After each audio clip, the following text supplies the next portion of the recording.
Precision livestock farming, also known as PLF, is a modern approach that relies on wearable sensors, AI data processing, and automation to gather data and optimize farm output.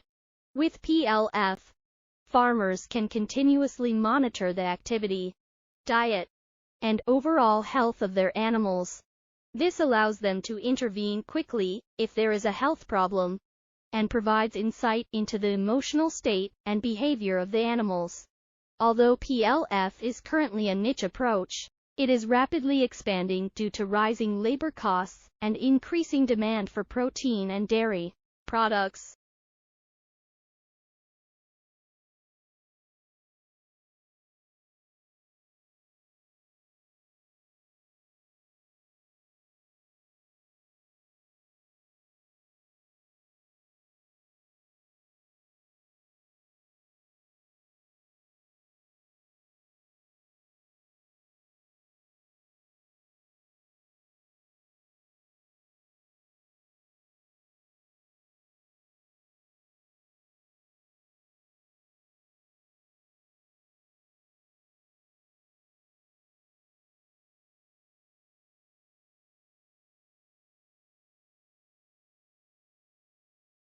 Feedback is a message sent in the opposite direction, from the receiver to the sender.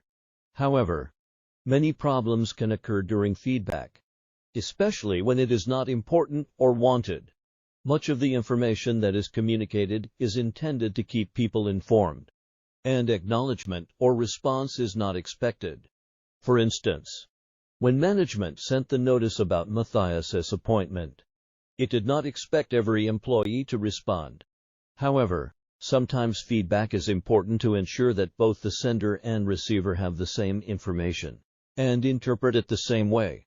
In such cases, the initial sender must be sure to understand the feedback provided by the receiver, ask questions to clarify any misinterpretation, and respond to any questions. Being a good listener is the last step in good communication.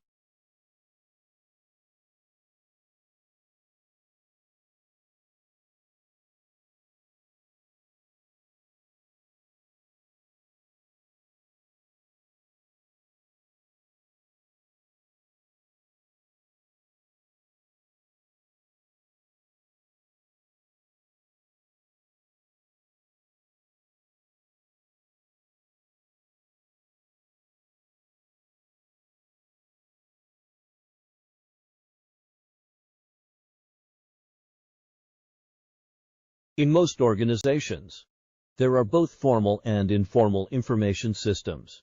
Formal communication systems refer to the methods used to convey information necessary for conducting the business of the organization.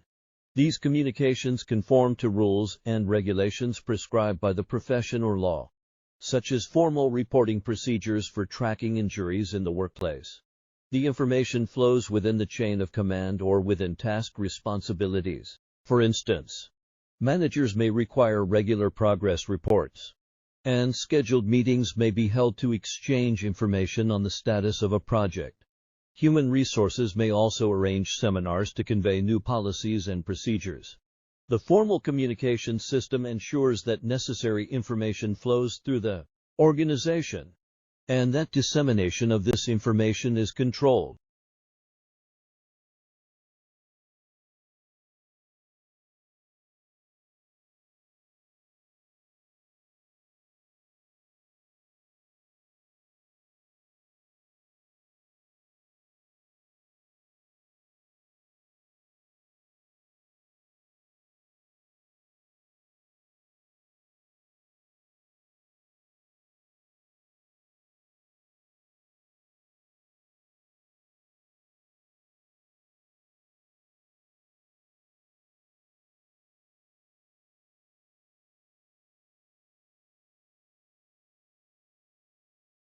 The need for political cooperation at the global level has led to the creation of international cooperative bodies such as the United Nations and the World Trade Organization. These organizations exist because it is impossible for any country to remain isolated from events happening around the world. People's ideas and expectations are shaped by what they see happening around them, and the rapid flow of information to most areas of the world means that people are very aware of events taking place around the globe virtually as they happen. While some nations such as North Korea choose to try to isolate themselves from the rest of the world, others try to control the flow of information within their borders. However, technology makes it very difficult to control access to information, and depending on how it is used, technology can both reduce and increase political tensions and military conflicts.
One of the most notable benefits of globalization is that it has enabled countries with limited resources to gain access to goods and knowledge that can help to improve their standards of living. For instance, trade treaties such as the USMCA and the EU have played a key role in lowering or abolishing tariffs that restrict the flow of products across borders. As a result, countries with rare resources or specific skills have been able to focus on their particular strengths and sell their goods to a global market. This has helped to improve the economic conditions of many nations, and according to The Economist magazine, freer trade policies have lifted 1 billion people out of poverty. However, there are also some downsides to globalization. For instance, outsourcing has enabled businesses to exploit people as sources of cheap labor required to work under substandard conditions.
In today's globally integrated economy, businesses are forced to seek out the cheapest and best resources as far as possible. Global supply chains provide businesses with the opportunity to take advantage of low-cost goods and services in foreign locations, leading to reduced operating costs. However, depending on outsourcing increases, the number of risk factors beyond the business control. For example, a tsunami in Japan disrupted an auto assembly plant in Ohio when essential parts couldn't be delivered, and severe flooding in Thailand delayed the manufacture of computers for the US market when hard drives failed to arrive. Ethical considerations may also play a role, as even when a firm ensures that contracted factory owners provide fair wages and safe working conditions, abuses still occur, and it is difficult to assign responsibility.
Active listening is a highly valued skill in various areas such as parenting classes, marital relationships, public schools, counseling, and tutoring. The primary focus of active listening as a communication tool is on listening rather than speaking. It involves the listener setting aside their own thoughts to concentrate more attentively on what the speaker is saying rather than what they believe the speaker is saying. Active listening requires practice to master basic techniques, and initially, it may feel awkward. However, the goal is to enhance effectiveness by reducing the likelihood of misunderstandings, making it worthwhile despite any discomfort it may cause.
The term growing pains refers to sore or aching limbs in children and is considered the most common cause of bone or muscle pain in adolescents, as per a 2007 review. More than one-third of kids are estimated to experience growing pains.